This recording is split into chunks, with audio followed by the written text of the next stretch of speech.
Yaxşımısıdır? Bugünkü tahlilimizge hoş gelipsidir. Bugün biz Türkiye'de sözlengen intihai koltas, çonkur bir ilahiyat dersigideki yadroluk mazmunlarını birlikte yeşip çıkamız. Bilisiz ki bu derslikte Allah'ın en güzel isimlerinden biri bolgan Er-Rahim, yani en mehriban degen süpetin arkasındaki mekanizma muhakeme kılıngan.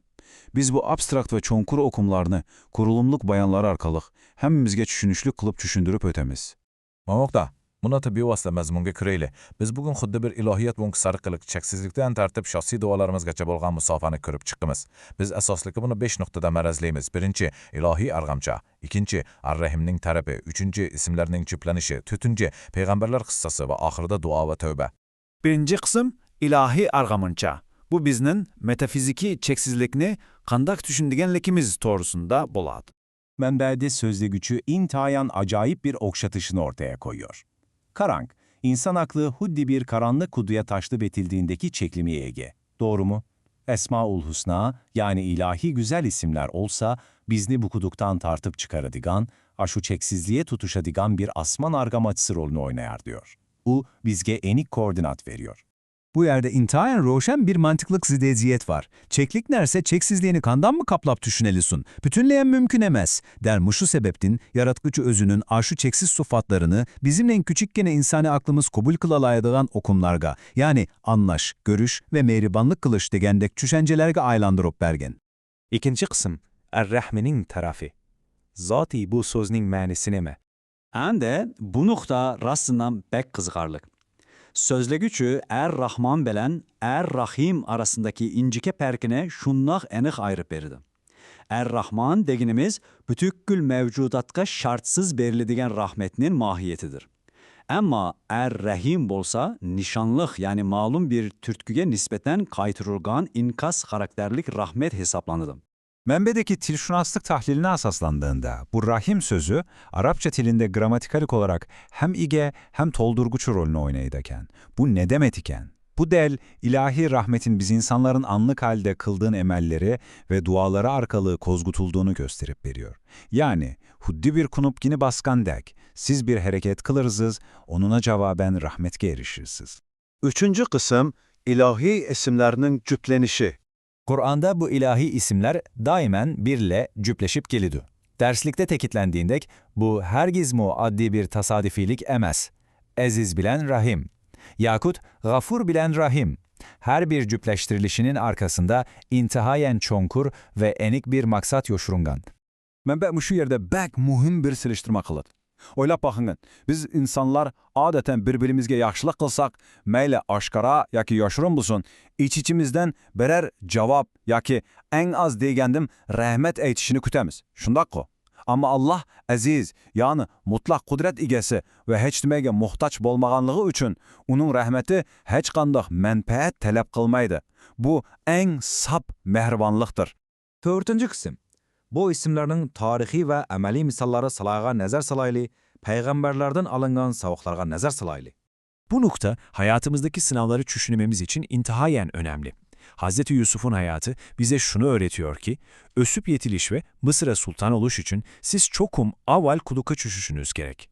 Hayattaki sınavlar del aşı yükselişin aldınki şartıdır. Menbe bizin oylanışqa tegişlik bek çongur bir sualını soradı.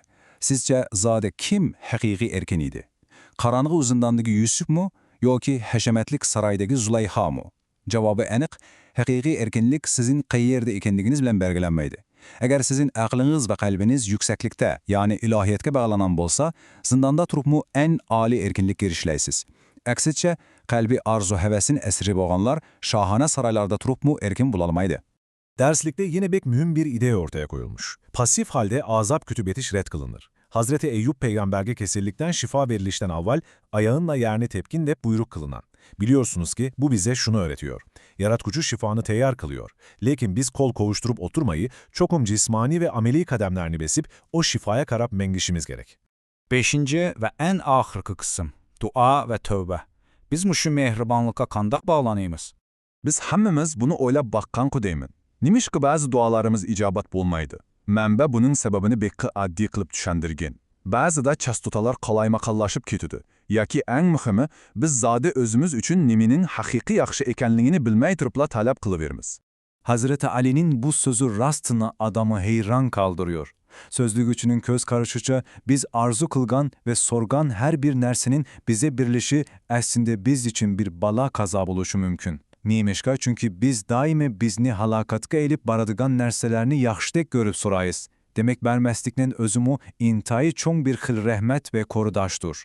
Şuna bu yerdeki en halkalık nokta şu ki, istiğfar bilen tevbe ikisi herkesme okşaş ukum emas.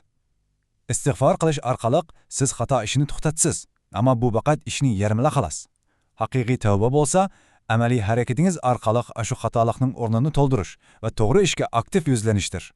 Mənbə bu toğrusunda bizge intayen emeli ve mentikiylik bir kaideni görsetip veridu. Meselen, eğer siz pulunuz arkalık bir hatalık ötküzgen bolsanız, ondakta fakat triniz bilenle keçurup koydup koysanız yeterlik bolmaydı. Siz çokum aşu pulunuznu aktiflik bilen yaxşı işlerge sarf kılış arkalık hakiki tövbe kılışınız gerek. Tövbe kay su vasitede buzulgen bolsa, şu vasite arkalık düzeltilidu.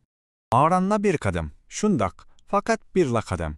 Bu bizge şunu esletidi ki, eğer siz yaratkuçuğa kalap ağran bir kadem atsanızla, o sizge karab yugurup gelidi. Mana bu, baya biz dep ötken Rahim isminin, bizden aktif kademimiz arkalık, kanla kuzgatılıdığanlığının en güzel ve hakiki ifadesidir. Derslik, nihayeti tesirlik bir kulasa bilen ayaklaşıdır. Yaratıcı biz insanlarını azaplaş ya cazalaş üçün mevcut emes. Eksitçe, cehennem dedinik ya da teseffür kılgalı bulmaydikan en jon ceza del aşu çeksiz ilahi muhabbettin ve rahmet menbesinden bütünley mahrum kalış, onundan yatlaşış haletidir. Mana bu bugünkü tehlilimizin ahırında köpçülikке kaldırdığan çoğunqur oylanışqa tegişlik sualımız biz dua kılganda zadi nemini nişan kılvatımız. Biz kılgan dualarımızda fakat vaxtlık arzu heveslerimizin kuyunda yürüyemdik, ya ki hakikaten aşo rahmet menbesi bulgan Er-Rahim'ge bağlanışını istevetimdik. Bu sual hemimizni yengişe bir noktadan oylanışqa yeteklediğdik qarayman. Kiyinki düşendiriş programımızda körüşkünçe aman bulunlar. Teningler salamet bulsun.